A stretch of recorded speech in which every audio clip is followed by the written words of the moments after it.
Second quarter of the Chimes, by Charles Dickens. The letter Toby had received from Alderman Cute was addressed to a great man in the great district of the town, the greatest district of the town.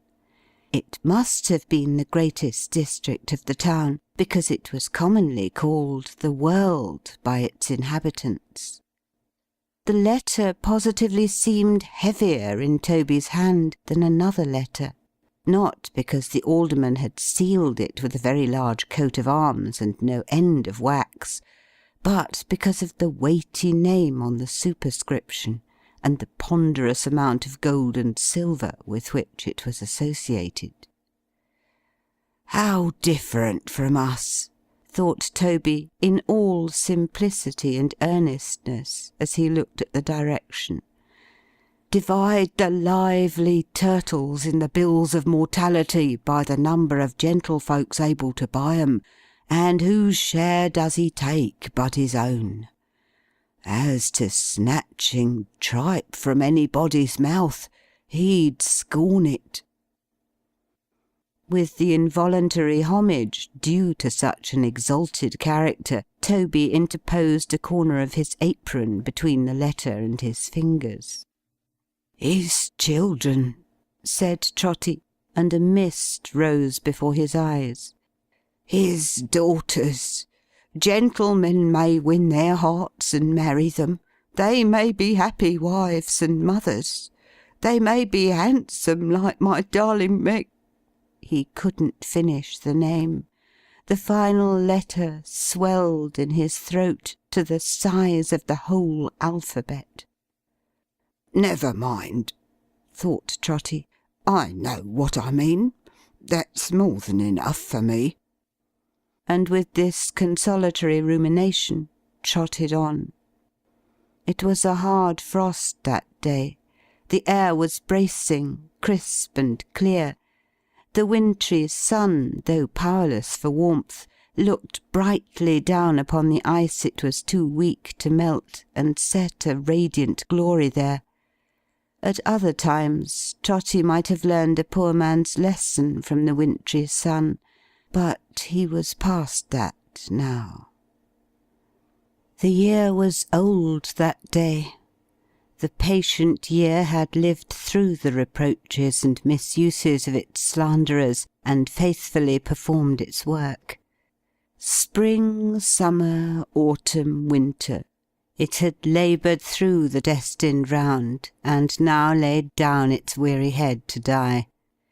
Shut out from hope, high impulse, active happiness itself, but active messenger of many joys to others, it made appeal in its decline to have its toiling days and patient hours remembered, and to die in peace. Trotty might have read a poor man's allegory in the fading year, but he was past that now. And only he? Or has the like appeal been ever made by 70 years at once upon an English labourer's head, and made in vain? The streets were full of motion, and the shops were decked out gaily. The new year, like an infant heir to the whole world, was waited for with welcomes, presents, and rejoicings. There were books and toys for the new year, glittering trinkets for the new year, dresses for the new year, schemes of fortune for the new year, new inventions to beguile it. Its life was parcelled out in almanacs and pocket-books. The coming of its moons and stars and tides was known beforehand to the moment. All the workings of its seasons in their days and nights were calculated with as much precision as Mr. Filer could work sums in men and women. The new year, the new year, everywhere the new year. The old year was already looked upon as dead, and its effects were selling cheap, like some drowned mariners aboard ship. Its patterns were last year's, and going at a sacrifice before its breath was gone. Its treasures were mere dirt beside the riches of its unborn successor. Trotty had no portion to his thinking in the new year or the old.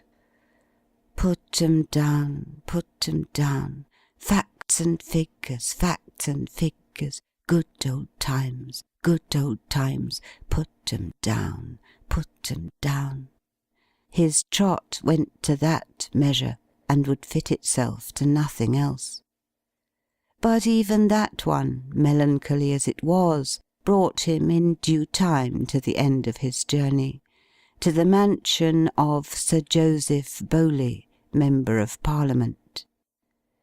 The door was opened by a porter. Such a porter! Not of Toby's order. Quite another thing. His place was the ticket, though, not Toby's.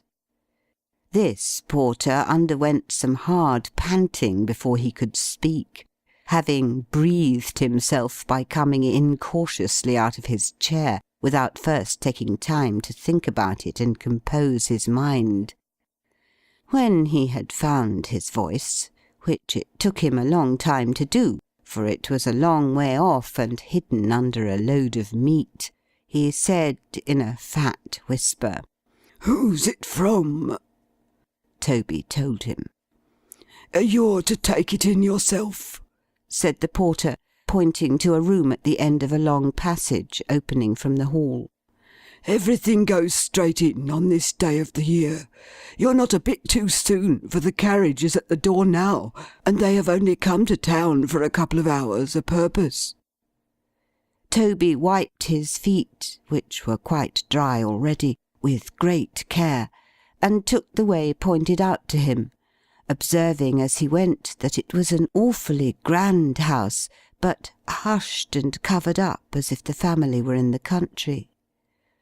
Knocking at the room door, he was told to enter from within, and doing so found himself in a spacious library, where, at a table strewn with files and papers, were a stately lady in a bonnet, and a not very stately gentleman in black, who wrote from her dictation, while another and an older and a much statelier gentleman, whose hat and cane were on the table, walked up and down with one hand in his breast, and looked complacently from time to time at his own picture, a very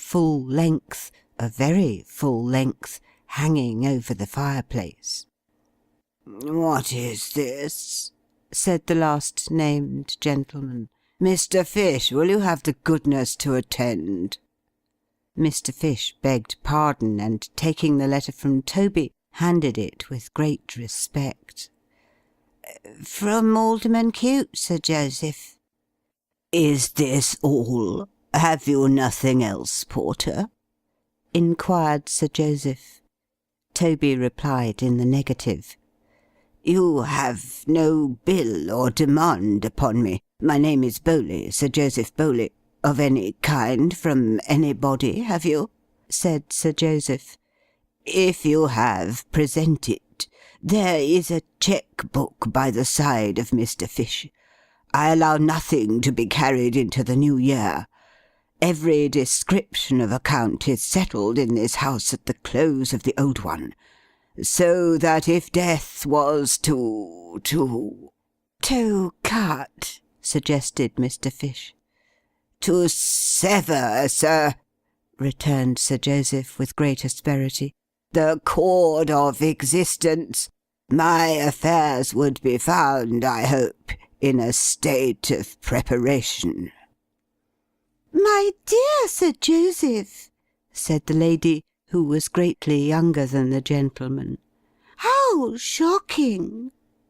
"My Lady Bowley," returned Sir Joseph, floundering now and then, as in the great depth of his observations, "at this season of the year we should think of ourselves. We should look into our accounts. We should feel that every return of so eventful a period in human transactions involves a matter of deep moment between a man and his banker." Sir Joseph delivered these words as if he felt the full morality of what he was saying, and desired that even Trotty should have an opportunity of being improved by such discourse.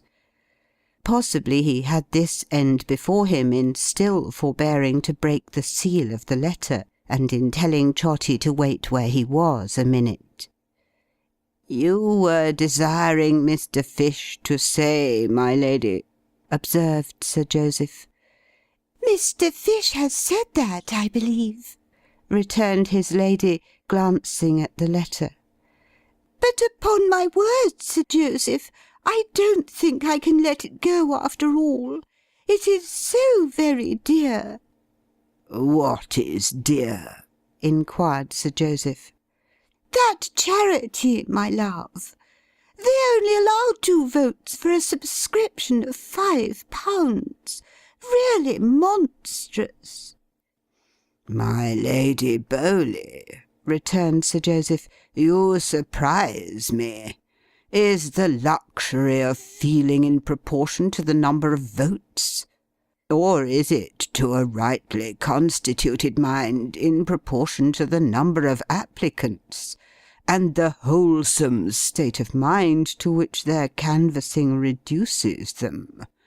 Is there no excitement of the purest kind in having 2 votes to dispose of among 50 people?" "Not to me, I acknowledge," replied the lady. "It bores one. Besides, one can't oblige one's acquaintance. But you are the poor man's friend, you know, Sir Joseph. You think otherwise." "I am the poor man's friend," observed Sir Joseph, glancing at the poor man present. "As such I may be taunted. As such I have been taunted. But I ask no other title." "Bless him for a noble gentleman," thought Trotty. "I don't agree with Cute here, for instance," said Sir Joseph, holding out the letter. "I don't agree with the Filer party. I don't agree with any party. My friend the poor man has no business with anything of that sort, and nothing of that sort has any business with him. My friend the poor man in my district is my business. No man or body of men has any right to interfere between my friend and me. That is the ground I take. I assume a paternal character towards my friend.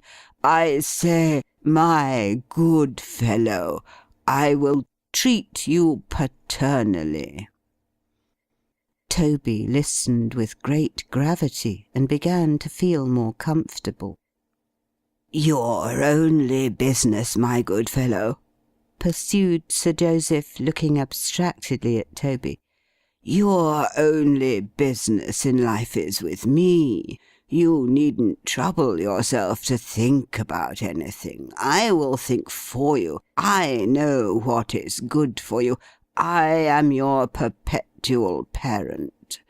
Such is the dispensation of an all-wise Providence. Now, the design of your creation is not that you should swill and guzzle and associate your enjoyments brutally with food." Toby thought remorsefully of the tripe. "But that you should feel the dignity of labour. Go forth erect into the cheerful morning air, and stop there. Live hard and temperately. Be respectful. Exercise your self-denial. Bring up your family on next to nothing. Pay your rent as regularly as the clock strikes. Be punctual in your dealings. I set you a good example. you will find Mr. Fish, my confidential secretary, with a cash-box before him at all times, and you may trust to me to be your friend and father." "Nice children, indeed, Sir Joseph," said the lady, with a shudder. "Rheumatisms and fevers and crooked legs and asthmas and all kinds of horrors." "My lady," returned Sir Joseph with solemnity, "not the less am I the poor man's friend and father. Not the less shall he receive encouragement at my hands. Every quarter day he will be put in communication with Mr. Fish.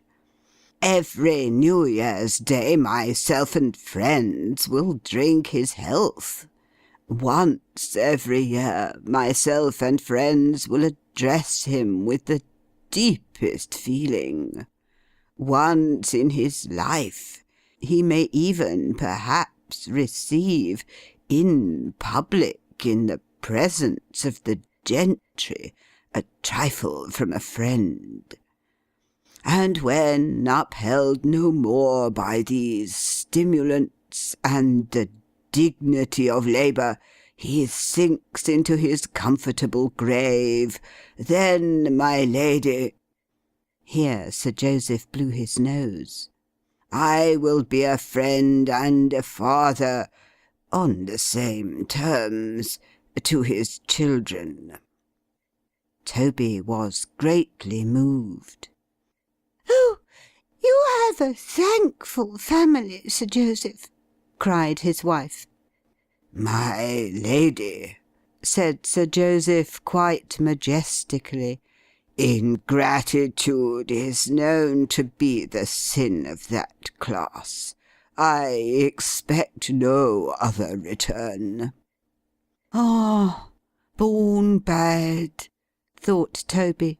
"Nothing melts us." "What man can do, I do," pursued Sir Joseph. "I do my duty as the poor man's friend and father, and I endeavour to educate his mind by inculcating on all occasions the one great moral lesson which that class requires, that is, entire dependence on myself. They have no business whatever with themselves. If wicked and designing persons tell them otherwise, and they become impatient and discontented, and are guilty of insubordinate conduct and black-hearted ingratitude, which is undoubtedly the case, I am their friend and father still. It is so ordained. It is in the nature of things." With that great sentiment he opened the Alderman's letter and read it. "Very polite and attentive, I am sure," exclaimed Sir Joseph. "My lady, the Alderman is so obliging as to remind me that he has had the distinguished honour, he is very good, of meeting me at the house of our mutual friend Deedles, the banker, and he does me the favour to inquire whether it will be agreeable to me to have Will Fern put down." "Most agreeable," replied my Lady Bowley. "The worst man among them. He has been committing a robbery, I hope." "Why, no," said Sir Joseph, referring to the letter. "Not quite. Very near. Not quite. He came up to London, it seems, to look for employment. Trying to better himself, that's his story. And being found at night asleep in a shed, was taken into custody, and carried next morning before the Alderman. The Alderman observes very properly that he is determined to put this sort of thing down, and that if it will be agreeable to me to have Will Fern put down, he will be happy to begin with him." "Let him be made an example of, by all means," returned the lady. "Last winter, when I introduced pinking and eyelet-holing among the men and boys in the village, as a nice evening employment, and had the lines, 'Oh, let us love our occupations, bless the squire and his relations, live upon our daily rations, and always know our proper stations,' set to music on the new system for them to sing the while, this very Fern, I see him now, touched that hat of his, and said, 'I humbly ask your pardon, my lady, but and I something different from a great girl? I expected it, of course. Who can expect anything but insolence and ingratitude from that class of people? That is not to the purpose, however. Sir Joseph, make an example of him." Coughed Sir Joseph. "Mr. Fish, if you'll have the goodness to attend." Mr. Fish immediately seized his pen, and wrote from Sir Joseph's dictation. "Private. My dear Sir, I am very much indebted to you for your courtesy in the matter of the man William Fern, of whom, I regret to add, I can say nothing favourable. I have uniformly considered myself in the light of his friend and father, but have been repaid, a common case, I grieve to say, with ingratitude and constant opposition to my plans. He is a turbulent and rebellious spirit. His character will not bear investigation. Nothing will persuade him to be happy when he might. Under these circumstances, it appears to me, I own, that when he comes before you again, as you informed me he promised to do to-morrow, pending your inquiries, and I think he may be so far relied upon, his committal for some short term as a vagabond would be a service to society, and would be a salutary example in a country where, for the sake of those who are, through good and evil report, the friends and fathers of the poor, as well as with a view to that, generally speaking, misguided class themselves, examples are greatly needed. And I am, and so forth."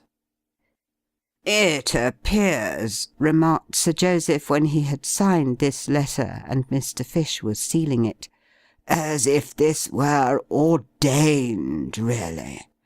At the close of the year I wind up my account, and strike my balance, even with William Fern."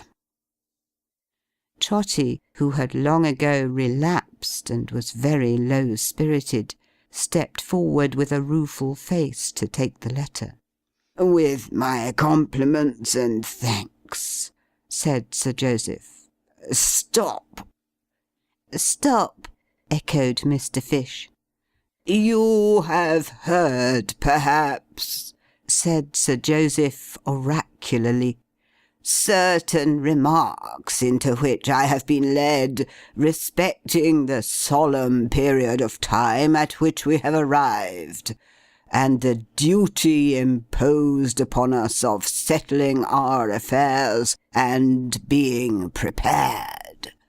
You have observed that I don't shelter myself behind my superior standing in society, but that Mr. Fish, that gentleman, has a cheque-book at his elbow, and is in fact here to enable me to turn over a perfectly new leaf, and enter on the epoch before us with a clean account. Now, my friend, can you lay your hand upon your heart and say that you also have made preparations for a new year?" "I am afraid, sir," stammered Trotty, looking meekly at him, "that I am a little behindhand with the world." "Behindhand with the world?" repeated Sir Joseph Bowley, in a tone of terrible distinctness. "I am afraid, sir," faltered Trotty, "that there's a matter of 10 or 12 shillings owing to Mrs. Chickenstalker." "To Mrs. Chickenstalker?" repeated Sir Joseph, in the same tone as before. "A shop, sir," exclaimed Toby, "in the general line. Also a little money on account of rent. A very little, sir. It oughtn't to be owing, I know, but we have been hard put to it indeed." Sir Joseph looked at his lady, and at Mr. Fish, and at Trotty, one after another, twice all round. He then made a despondent gesture with both hands at once, as if he gave the thing up altogether. "How a man, even among this improvident and impracticable race, an old man, a man grown grey, can look a new year in the face with his affairs in this condition. How he can lie down on his bed at night and get up again in the morning, and there," he said, turning his back on Trotty, "take the letter, take the letter." "I heartily wish it was otherwise, sir," said Trotty, anxious to excuse himself. "We have been tried very hard." Sir Joseph still repeating, "Take the letter, take the letter," and Mr. Fish not only saying the same thing, but giving additional force to the request by motioning the bearer to the door, he had nothing for it but to make his bow and leave the house. And in the street, poor Trotty pulled his worn old hat down on his head, to hide the grief he felt at getting no hold on the new year anywhere. He didn't even lift his hat to look up at the bell tower when he came to the old church on his return. He halted there a moment from habit, and knew that it was growing dark, and that the steeple rose above him, indistinct and faint, in the murky air. He knew, too, that the chimes would ring immediately, and that they sounded to his fancy, at such a time, like voices in the clouds. But he only made the more haste to deliver the alderman's letter and get out of the way before they began, for he dreaded to hear them tagging friends and fathers, to the burden they had wrung out last. Toby discharged himself of his commission, therefore, with all possible speed, and set off trotting homeward. But what with his pace, which was at best an awkward one in the street, and what with his hat, which didn't improve it, he trotted against somebody in less than no time, and was sent staggering out into the road. "I beg your pardon, I'm sure," said Trotty, pulling up his hat in great confusion, and between the hat and the torn lining fixing his head into a kind of beehive. "I hope I haven't hurt you."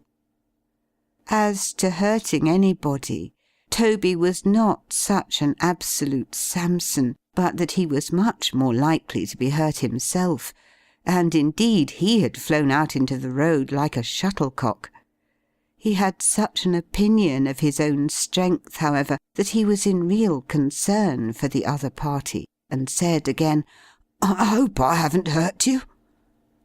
The man against whom he had run, a sun-browned, sinewy, country-looking man, with grizzled hair and a rough chin, stared at him for a moment, as if he suspected him to be in jest. but satisfied of his good faith, he answered, "No, friend, you have not hurt me." "Nor the child, I hope," said Trotty. "Nor the child," returned the man. "I thank you kindly." As he said so, he glanced at a little girl he carried in his arms, asleep, and shading her face with the long end of the poor handkerchief he wore about his throat, went slowly on. The tone in which he said, "I thank you kindly," penetrated Trotty's heart. He was so jaded and footsore, and so soiled with travel, and looked about him so forlorn and strange, that it was a comfort to him to be able to thank any one, no matter for how little. Toby stood gazing after him as he plodded wearily away, with the child's arm clinging round his neck; at the figure in the worn shoes, now the very shade and ghost of shoes, rough leather leggings, common frock, and broad slouched hat, Trotty stood gazing, blind to the whole street, and at the child's arm clinging round its neck. Before he merged into the darkness, the traveller stopped, and looking round and seeing Trotty standing there yet, seemed undecided whether to return or go on. After doing first the one and then the other, he came back, and Trotty went half-way to meet him. "You can tell me, perhaps," said the man with a faint smile, "and if you can, I am sure you will, and I'd rather ask you than another, where Alderman Cute lives." "Close at hand," replied Toby. "I'll show you his house with pleasure." "I was to have gone to him elsewhere to-morrow," said the man, accompanying Toby, "but I'm uneasy under suspicion, and want to clear myself, and to be free to go and seek my bread, I don't know where, so maybe he'll forgive my going to his house to-night." "It's impossible," cried Toby with a start, "that your name's Fern." "Eh?" cried the other, turning on him in astonishment. "Fern! Will Fern!" said Trotty. "That's my name," replied the other. "Why then," said Trotty, seizing him by the arm and looking cautiously round, "for heaven's sake, don't go to him! Don't go to him! He'll put you down as sure as ever you were born. Here, come up this alley, and I'll tell you what I mean. Don't go to him."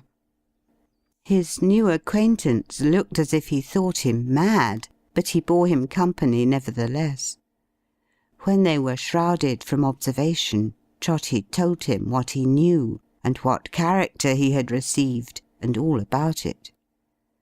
The subject of his history listened to it with a calmness that surprised him. He did not contradict or interrupt it once. He nodded his head now and then, more in corroboration of an old and worn-out story, it appeared, than in refutation of it, and once or twice threw back his hat and passed his freckled hand over a brow, where every furrow he had ploughed seemed to have set its image in little. But he did no more. "It's true enough in the main," he said, "master. I could sift grain from husk here and there, but let it be as 'tis. What odds! I have gone against his plans, to my misfortune. I can't help it. I should do the like to-morrow. As to character, them gentlefolks will search and search, and pry, and have it as free from spot or speck in us, afore they'll help us to a dry good word. Well, I hope they don't lose good opinion as easy as we do, or their lives is strict indeed, and hardly worth the keeping.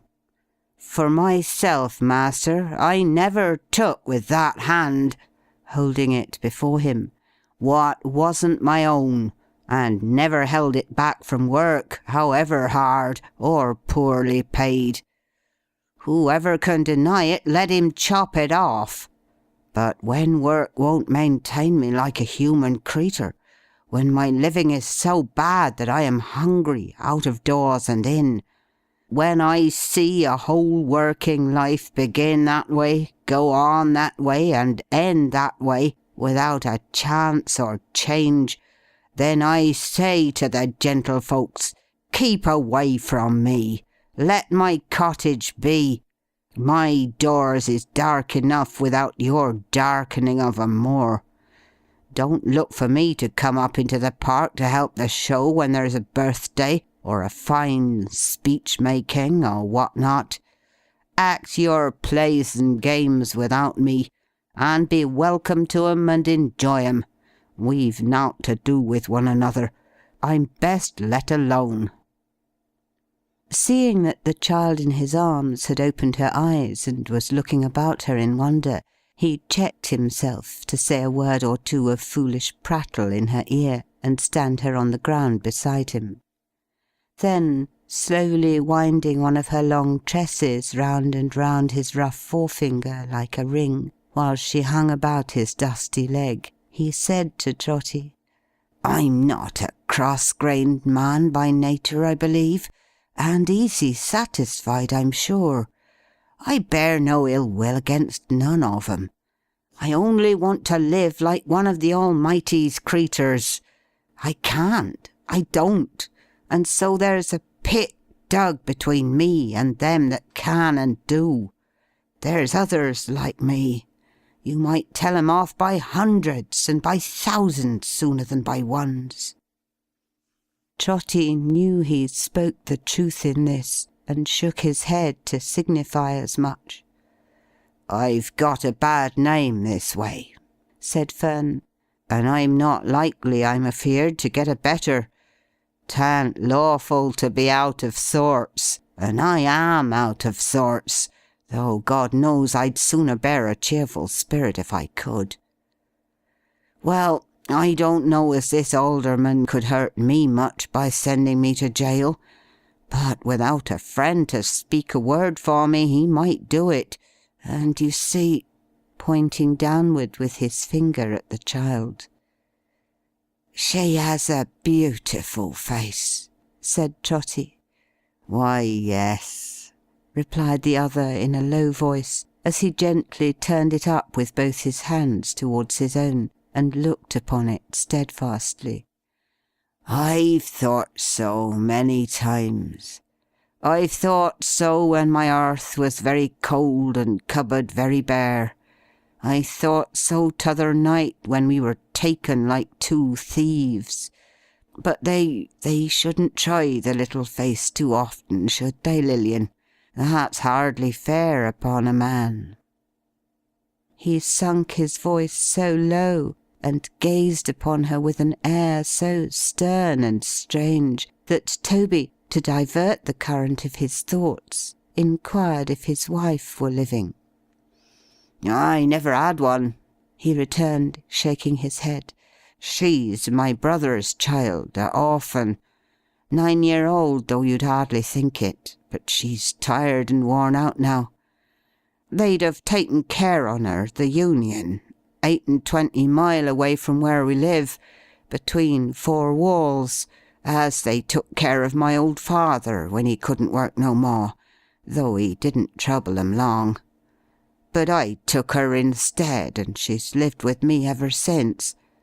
Her mother had a friend once in London here. We are trying to find her and to find work too, but it's a large place. Never mind, more room for us to walk about in, Lily." Meeting the child's eyes with a smile which melted Toby more than tears, he shook him by the hand.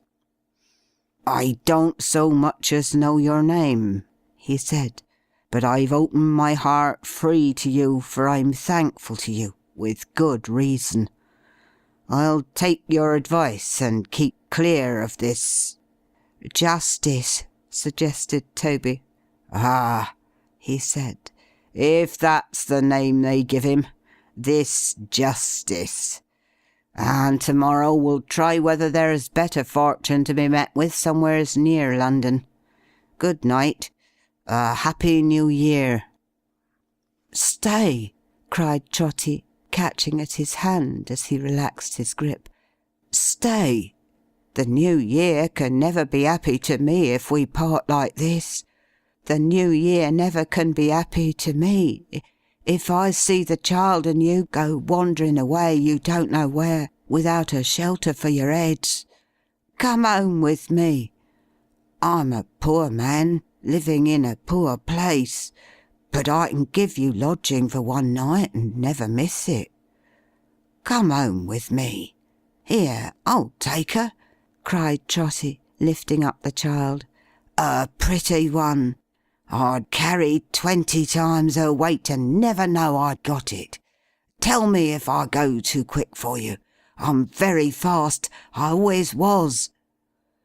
Trotty said this, taking about 6 of his trotting paces to one stride of his fatigued companion, and with his thin legs quivering again beneath the load he bore. "Why, she's as light," said Trotty, trotting in his speech as well as in his gait, for he couldn't bear to be thanked, and dreaded a moment's pause. "As light as a feather. Lighter than a peacock's feather, a great deal lighter. Here we are, and here we go. Round this first turning to the right, Uncle Will, and past the pump, and sharp off up the passage to the left, right opposite the public house. Here we are, and here we go.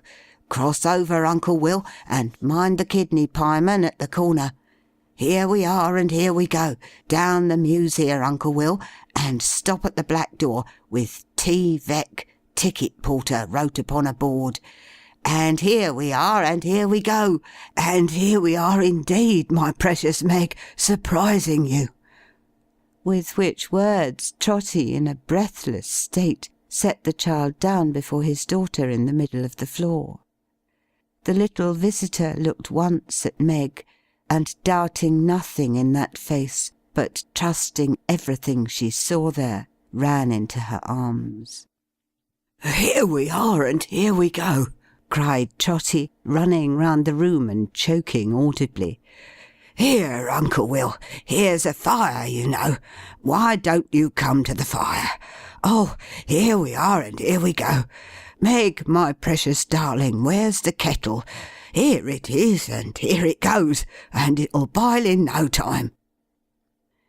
Trotty really had picked up the kettle somewhere or other in the course of his wild career, and now put it on the fire, while Meg, seating the child in a warm corner, knelt down on the ground before her, and pulled off her shoes, and dried her wet feet on a cloth. Aye, and she laughed at Trotty too, so pleasantly, so cheerfully, that Trotty could have blessed her where she kneeled, for he had seen that when they entered she was sitting by the fire in tears. "Why, father," said Meg, "you're crazy to-night, I think. I don't know what the bells would say to that. Poor little feet, how cold they are." "Oh, they're warmer now," exclaimed the child. "They're quite warm now."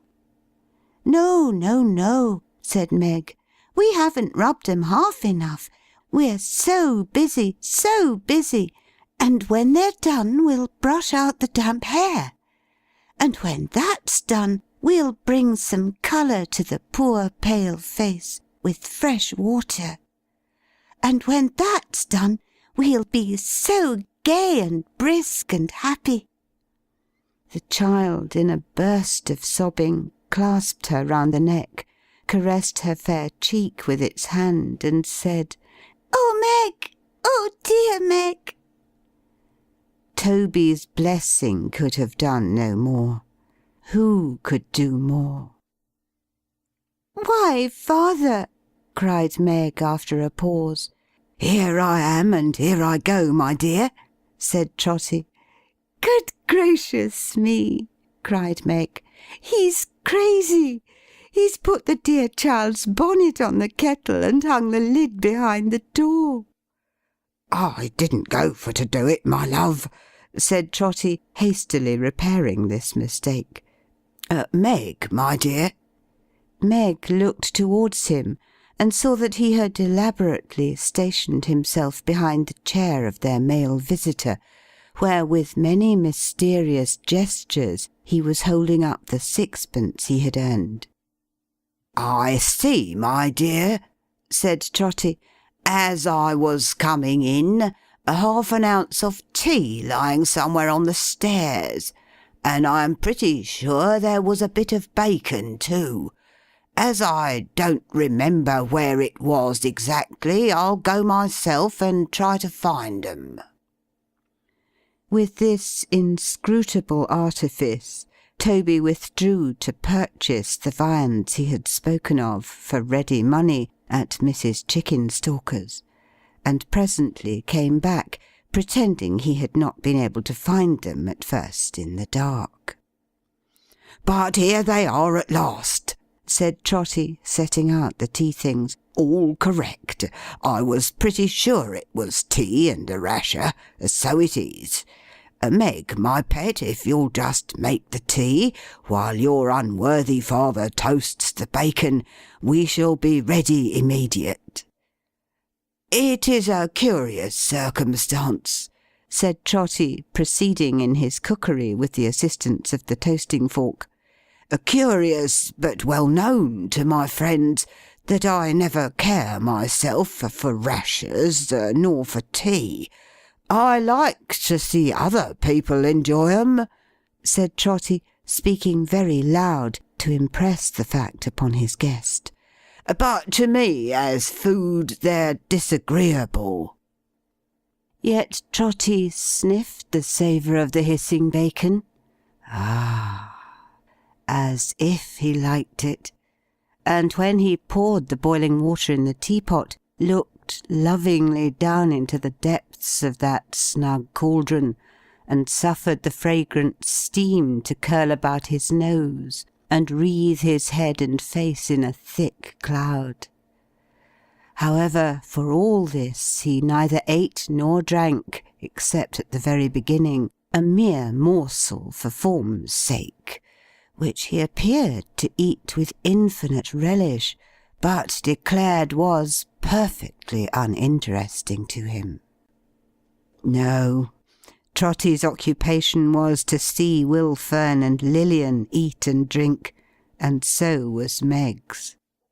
And never did spectators at a city dinner or court banquet find such high delight in seeing others feast, although it were a monarch or a pope, as those two did in looking on that night.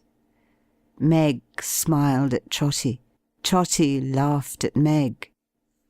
Meg shook her head and made believe to clap her hands, applauding Trotty.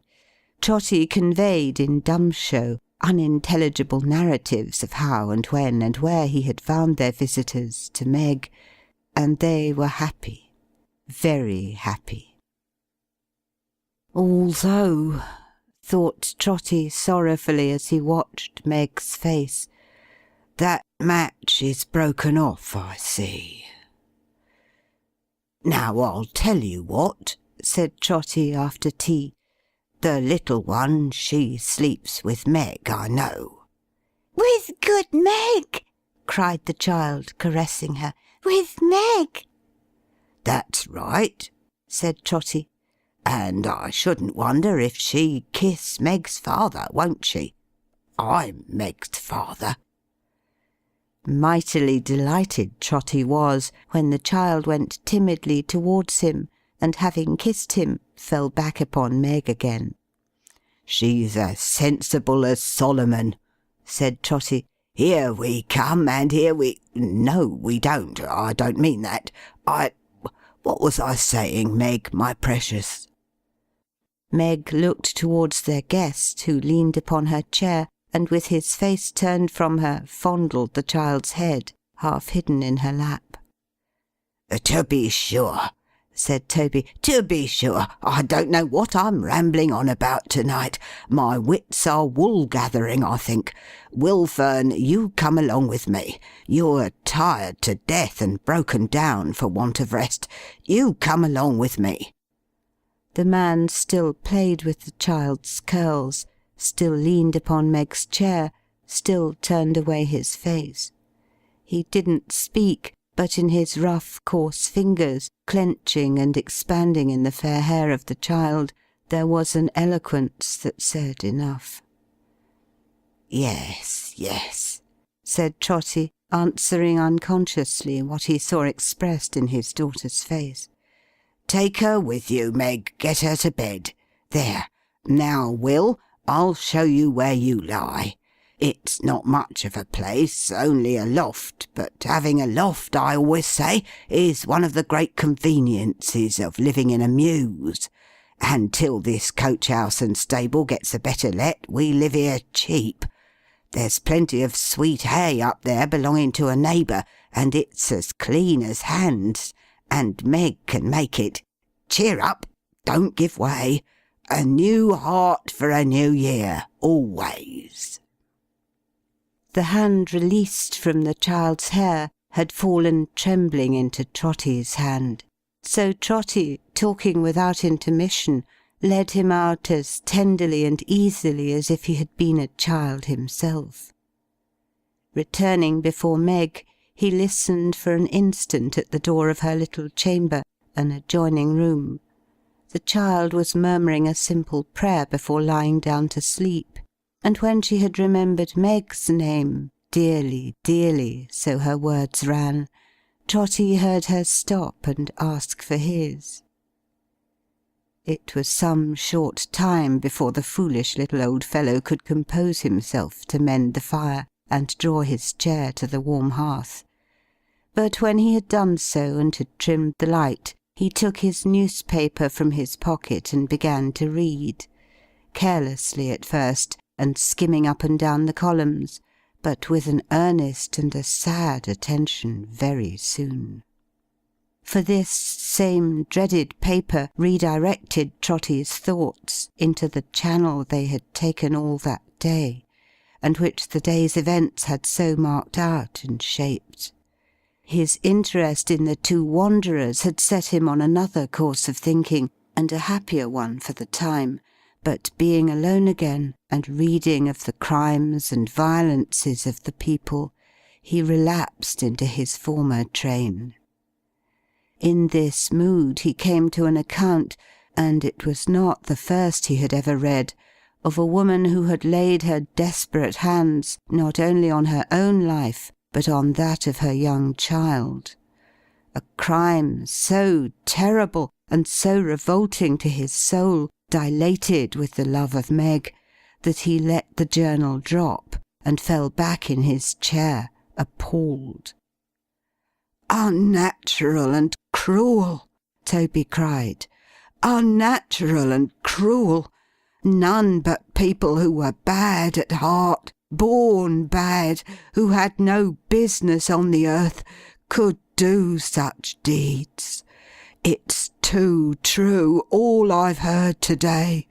Too just, too full of proof. We're bad."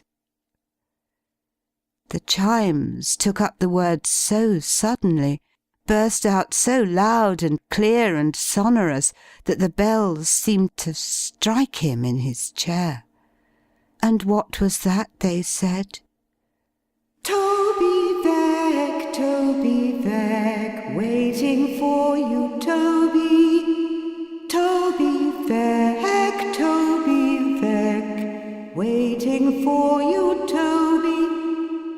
Come and see us, come and see us. Drag him to us, drag him to us. Haunt and hunt him, haunt and hunt him. Break his slumbers, break his slumbers. Toby Veck, door open wide, Toby. Toby Veck, door open wide, Toby. then fiercely back to their impetuous strain again, and ringing in the very bricks and plaster on the walls. Toby listened. Fancy, fancy! His remorse for having run away from them that afternoon. No, no, nothing of the kind. Again, and yet a dozen times again. Haunt and hunt him, haunt and hunt him, drag him to us, deafening the whole town. "Meg," said Trotty softly, tapping at her door, "do you hear anything?" "I hear the bells, father. Surely they're very loud to-night." "Is she asleep?" said Toby, making an excuse for peeping in. "So peacefully and happily. I can't leave her yet, though, father. Look how she holds my hand." "Meg," whispered Trotty, "listen to the bells." She listened, with her face towards him all the time, but it underwent no change. She didn't understand them. Trotty withdrew, resumed his seat by the fire, and once more listened by himself. He remained here a little time. It was impossible to bear it. Their energy was dreadful.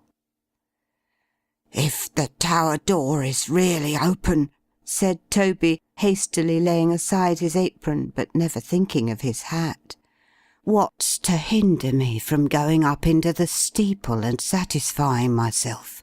If it's shut, I don't want any other satisfaction. That's enough." He was pretty certain, as he slipped out quietly into the street, that he should find it shut and locked, for he knew the door well, and had so rarely seen it open that he couldn't reckon above 3 times in all. It was a low arched portal outside the church, in a dark nook behind a column, and had such great iron hinges and such a monstrous lock, that there was more hinge and lock than door. But what was his astonishment, when, coming bareheaded to the church, and putting his hand into this dark nook, with a certain misgiving that it might be unexpectedly seized, and a shivering propensity to draw it back again, he found that the door, which opened outwards, actually stood ajar. He thought, on the first surprise, of going back, or of getting a light or a companion, but his courage aided him immediately, and he determined to ascend alone. "What have I to fear?" said Trotty. "It's a church. Besides, the ringers may be there and have forgotten to shut the door." So he went in, feeling his way as he went, like a blind man, for it was very dark, and very quiet, for the chimes were silent. The dust from the street had blown into the recess, and lying there, heaped up, made it so soft and velvet-like to the foot, that there was something startling even in that. The narrow stair was so close to the door, too, that he stumbled at the very first, and shutting the door upon himself by striking it with his foot, and causing it to rebound back heavily, he couldn't open it again. This was another reason, however, for going on. Trotty groped his way, and went on.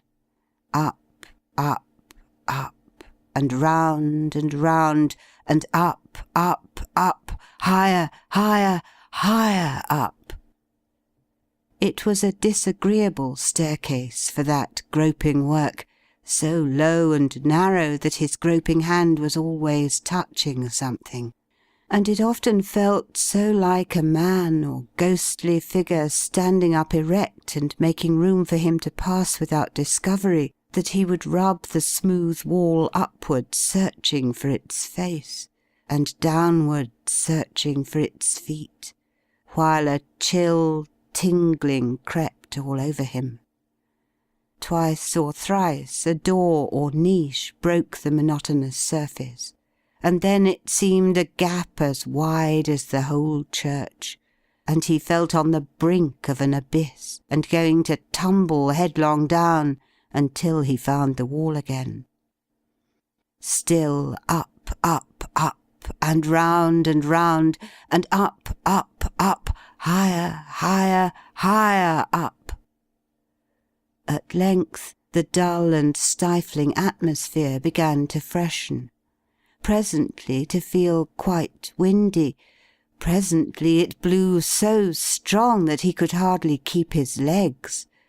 But he got to an arched window in the tower, breast high, and holding tight, looked down upon the housetops, on the smoking chimneys, on the blur and blotch of lights, towards the place where Meg was wondering where he was and calling to him perhaps, all kneaded up together in a leaven of mist and darkness.